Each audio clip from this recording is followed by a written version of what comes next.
lindur dhe rritur këtu në Angli, por me origjinë janë gjysmë indiane, gjysmë iraniane. Por pse po flasni, po këndoj në Shqip?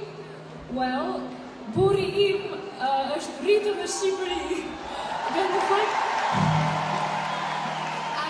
ai më ka mësuar gjuhën shqipe dhe muzikën shqiptare. Dhe ky rrugëtimi në fakt filloi rreth 3 vite më parë, kur isha në një tren. Dhe burri, Naimi, më tha, a do të mësosh një këngë shqiptare? Dhe ai më mësoi në një portokale muaj. Por nuk e dija fare që ai qasti do të ishte fillimi i këtij rrugëtimi kaq të bukur që më ka sjell në këtë skenë sonte. Është vërtet një ëndër